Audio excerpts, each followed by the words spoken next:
In a valley devastated by pyroclastic flow, there was a little town that stood in the path of raging smoke.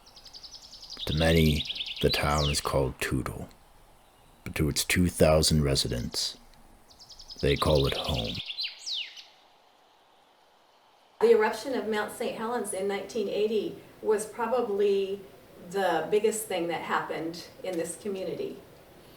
The mountain woke up and we all thought, yeah, right, but then it blew and it sent devastation down the beautiful valley. The ash plume rose 15 miles up into the sky, hit the lower atmosphere and blew east all the way to eastern Washington. Mount St. Helens affected this area quite a bit.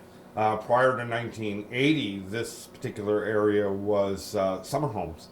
And across the street there was Maple Flats Road, and there were 13 homes across the street. I have actually a nice little diagram here that shows you. Right here is the Toutle River. We have the home, which is behind us here, and then Maple Flats Road goes out towards the north, and there were 13 homes in here. Now, when the eruption occurred on May 18th, 1980, a mud flow came down from the mountain and swept through the property. So here's the home.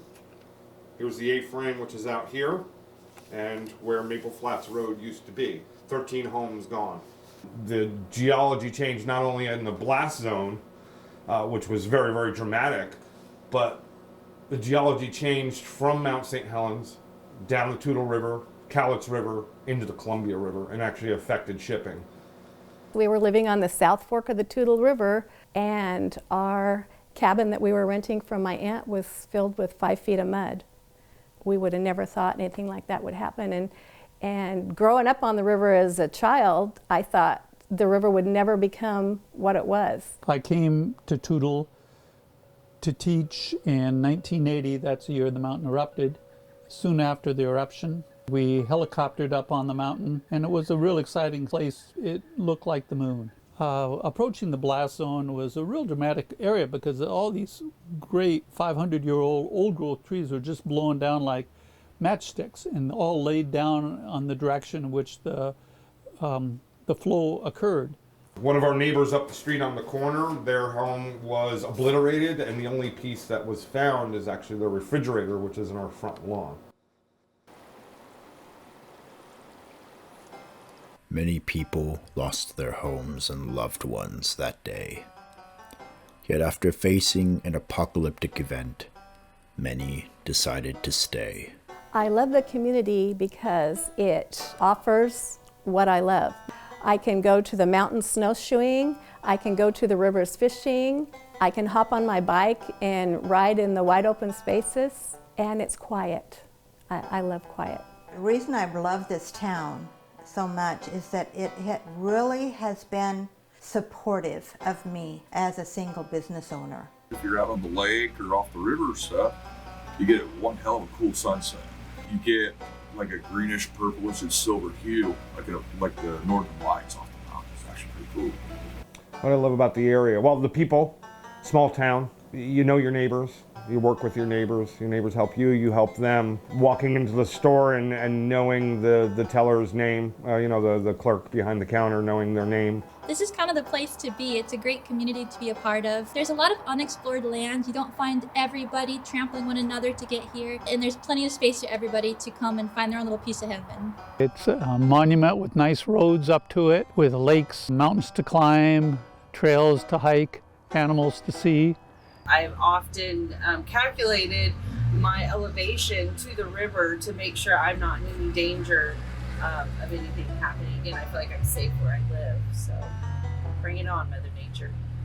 There are experts in the field with the United States Geological Survey, the Pacific Northwest Seismic Network, the United States Forest Service. All those experts are monitoring this mountain 24/7. And if they tell me it's okay to be here, I'm going to trust them. A lot of people believe in the old ways. A lot of them still do. But if they're told that they got to evacuate, they're too close to it, take the advice. It's not worth your life. You can always rebuild. You can always rebuild your home, your lifestyle. Doesn't matter where you're at. Why put your family's life or your life in jeopardy by not listening to those that know what they're talking happened, and the most incredible part that we were not expecting was the amount of life to come back as soon as it did. You'd go up there and it was just gray and dead. And one spring it turned green. The entire valley floor turned green, and from then on it never went back. And now it seems like the regrowth, rebirth of the area has accelerated. And now there's trees and there's more significant plant life, a lot more wildlife moving into the area. People that don't live in this area, take the time, come and see it for yourself.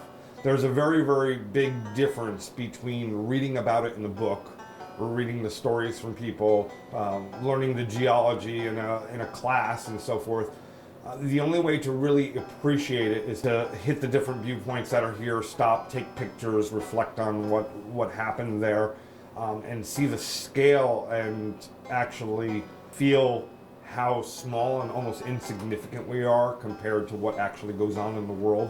We don't know when it will be active next. We hope we'll have some warning. We probably will have some warning, but it's a nice place to live. It's a beautiful, healthy environment, and 99.9 out of every 100 days, it's a safe place to live. If you just happen to be here up on Mount St. Helens when the 60 or so people who were killed that morning, they were just at the wrong place at the wrong time. But in the meantime, the millions of us get to enjoy the volcano and the monument around it.